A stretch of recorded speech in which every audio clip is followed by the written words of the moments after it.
You are listening to the IFH Podcast Network. For more amazing filmmaking and screenwriting podcasts, just go to ifhpodcastnetwork.com.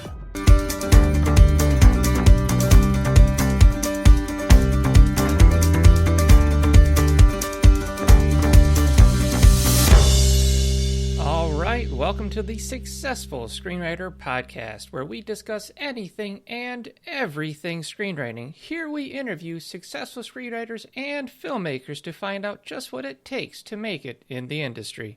All right, welcome to the podcast. This is an awesome guest we have on today, Nadira Azermai. Now, she is the founder of this really cool company called ScriptBook that has used AI technology to analyze screenplays. Nadira, thank you for being on with us. Thank you for the invite. All right, so before we get started, before we roll into this, I want to first kind of get your origin story, how this all came together. Of course. ScriptBook was found 5 years ago, and actually the conception of the company happened years before that, when I was still in university. My background is engineering and economics, and when I was doing my master's thesis, I was looking for a subject or topic really, and I was diving into a lot of research surrounding predictive modeling, and I came across a lot of scientific research in the film space, and that kind of struck a nerve with me for some reason. I was very interested in this industry, so and that's where I started to do all of the research, seeing what kind of technology was out there specifically for the film industry. And I wrote my dissertation on the topic, predictive modeling, specifically for film. And, and then the thesis ended up somewhere in a drawer for years, like any thesis. Right. And then it wasn't until years after that I kind of felt like it was the right time for some reason to kind of dig deeper, get that dissertation out of the drawer, dust it off, and see if I could do something with it. So that's really the conception of the company. So when bringing that all together, did you bring in screenwriters to kind of help create this AI? Well, when I have to say, when I started the company, I honestly thought building the technology would be somewhat feasible. But early in the process, we kind of found out that it was almost impossible to build a script analysis system that is fully automated. So I remember when we were hitting the phase in which we were annotating, labeling data. For example, I'll just give you an example on our the platform. If you look at the platform, we have a few features like likability and the protagonist and antagonist. Now, stuff like that you can't really have them automated. You can't really develop an AI model that does that from scratch. Okay. You need to label data, and what we did, we spent a whole summer bringing in film students. And we wanted them to kind of label scripts, Gotcha. Just read scripts and telling us who's the protagonist, antagonist, also assign likability scores using certain scales. So all of that labeled data we used to develop an AI model. Oh, fascinating. Yes. I stumbled upon your service because it came out kind of with a bang a few years ago. It was everywhere. And then the other day I was like, I'm going to look into this. So you have a free option where you can go on there, you can upload your script, and then you can have it analyzed. So I was like, okay, I'm going to throw a couple of scripts at this software, see what it's got. And I was surprised. It was really interesting that the process does a scene analysis. It does the likability. So, I mean, the characters that I thought were likable, of course, were.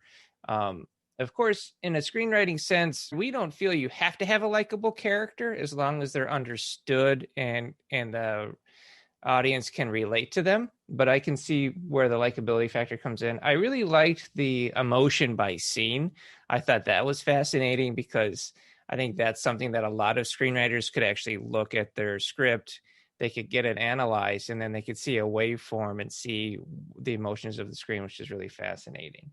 And then you had the Bechdel test, which I think you guys call it the Gender equality. Yes, Yes. the gender equality test. And so what that is, if anybody doesn't know what it is, it's do you have two named female characters that are actually prominent in the story?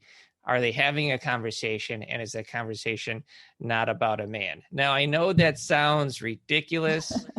We have to have a test like that, but you would be surprised how many scripts writers don't realize are ignoring that part of the script. And so I love the fact that you had that, and it gives you a score on how you do. And I put a script in there that I kind of thought wouldn't do well, and it definitely did not do well. And then I put another script in there that I thought would do good, and it did, of course. So I was testing your software to see how good it is, and so far I've been impressed. So the really cool thing you have is the marketplace. So tell me about that. What is this marketplace with the scripts? Well, when to be honest, the software was built for companies initially, B2B, but we have a lot of channels in which we get feedback, and a lot of screenwriters have a genuine interest in using technology for their purpose, to kind of understand their material from a different perspective, not just the usual suspect, through coverage or anything else.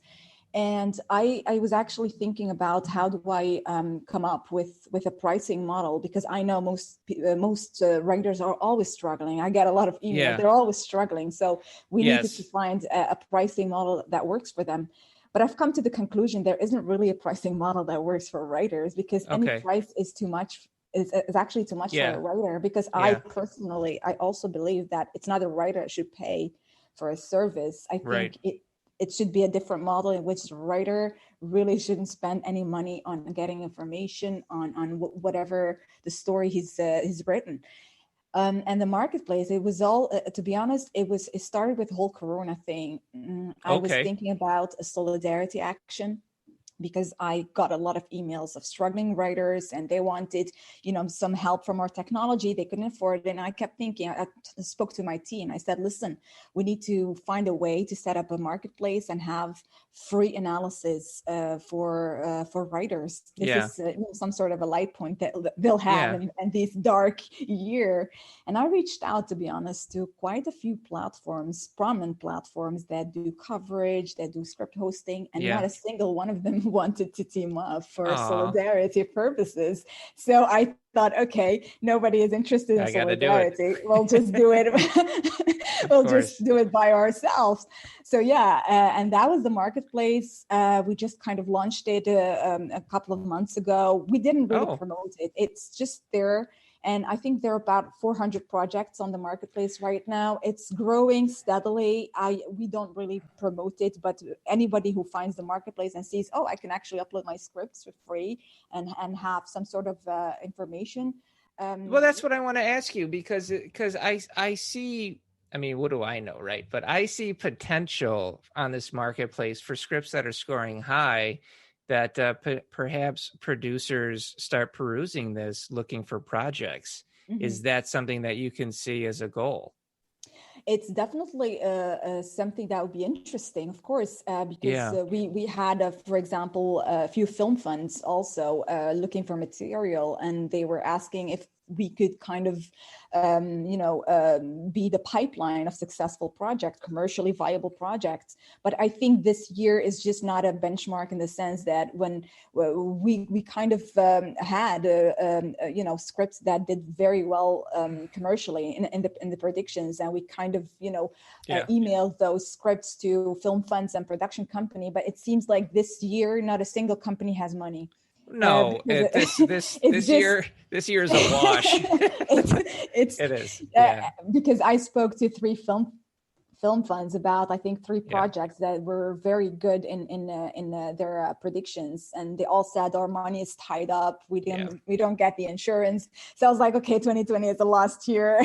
So hopefully next year. But it's definitely something that would be interesting to kind of be this funnel that we kind of put a producer or writer in touch with a production company or a film fund and help them get made. I think I definitely see there's possibility for it. on your end. So I hope that keeps continue being developed, because I'm all about finding avenues for screenwriters. Now, pricing wise, this is definitely priced for a studio, for a production company, or for producers, some kind of a development. This isn't something that a writer's going to shed this much cash on. However, looking at it, I was always wondering if there is a price model, or if in the future you're developing something a little bit more that a writer could take advantage of. Because I saw aspects in the paid version which is like, I don't need any of this other stuff, but you had an option in there about budget breakdown. And I was like, that fascinated me. I would love to know how much it would cost for my script to be made. So there are little things like that I think the screenwriter could be like, yeah, I would pay for that. This podcast is brought to you by thesuccessfulscreenwriter.com, where you can find instructional books, videos, courses, and screenplays of Hollywood's biggest hits to download. As an added bonus, visit www.thesuccessfulscreenwriter.com to download the Guide for Every Screenwriter for free. Yes, free. Available exclusively at thesuccessfulscreenwriter.com. Now, back to our show. So what is the future of ScriptBook outside of the marketplace, kind of getting that going, since that's so new? What are you looking at? Are you looking at trying to branch out in more indie stuff, or? Well, for us, I mean, our main goal is content analysis, really having AI-driven content analysis. That was the goal from day one. We wanted to deliver, to offer a new way of assessing material, a more efficient way, a quicker way, an unbiased way.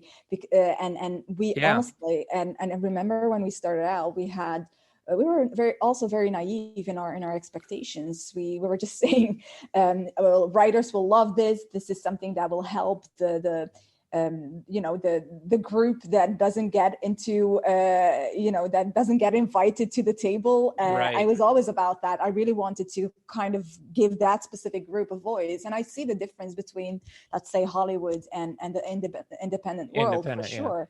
The independent filmmakers are struggling, and Hollywood is kind of going towards a different avenue. I mean, if you look at the job listings for every studio or big production company, all they do is look for data scientists. There's nobody looking for writers. Check out the job listings. That should give you insight in the sense that all of the studios and large production companies are heavily investing in data science. That's why they have job listings for 30, 40, 50 data scientists. Wow. So that, and the independent industry should kind of, look at that and put one and one together. It's I think it's just time, especially with this weird year, it's time for writers, but also independent producers to kind of find this, the silver lining in this all, between technology and their artisticness and their creativeness. I think that people don't like change. And what you're presenting is a change. I mean, this is huge. And other than the fact that artificial intelligence has been like the main villain in any kind of sci-fi scary film, right? So we'll go outside of like the Johnny Mnemonic stuff. This is it's changed. It's cool. But I saw it, and I'm always looking for avenues that people can find and take advantage of to help their career, however they can get that edge up. So if I can upload a script onto ScriptBook and get that objective viewpoint on it, I like that. I like that a lot, because maybe there's something there that I missed. Like maybe I didn't realize that I failed the Bechdel test. So I think that's great. And the fact that you have a free package is great. I think people have to get used to it, and that's tough. The one thing I would ask you about is, what do you think? Because you're an AI person, you've developed this. You're an analyst.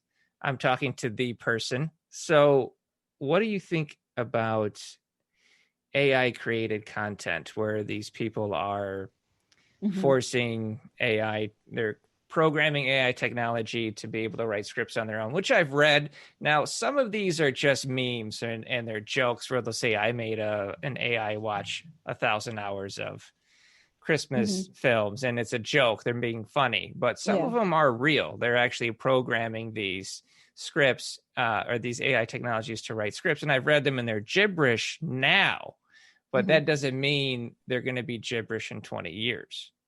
Yeah. Well, first of all, I think there's the first issue that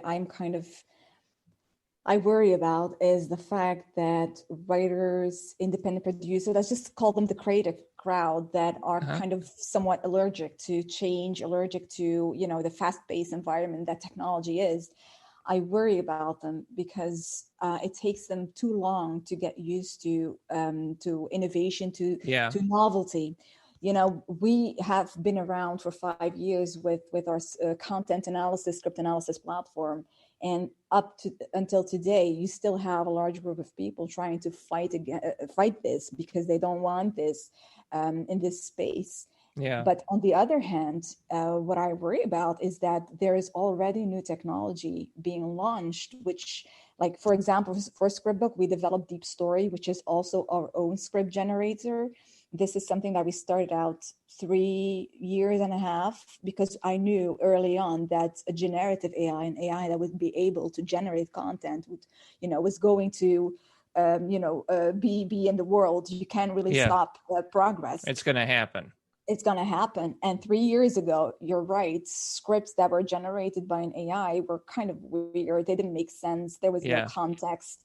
It's just like a loony bin. It was like word salad. I mean, that's how I read it. Yeah, exactly. It's just so weird.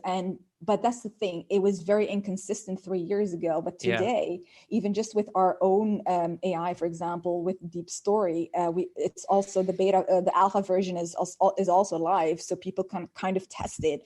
If you look at the quality of what's being generated today, it's a massive improvement compared to 3 years ago. Yeah. But let's not forget that also OpenAI, which is, the big company that is being founded by Elon Musk, and Microsoft has put over $1 billion into OpenAI. They trained the largest language model in the world, the largest language model. I can't tell you how big that language model is, but it's the best language model in the world. It's called GPT-3. And if you do some research on it, you will be shocked. I have to say, what is being generated by that language model is honestly better than humans. Wow. And that sounds painful because, in the sense, writers and the creative crowd are only getting used to an AI that's able to assess their creativeness, that is able to assess their creative works, while on the other hand, the world is already launching a different AI that actually creates something that might be superior to what humans can do. Wow. In the screenwriting world, it sounds apocalyptic. I have to be honest. It's a lot, I have to say, because I'm also one of the beta users, for the OpenAI model, the GPT-3 model.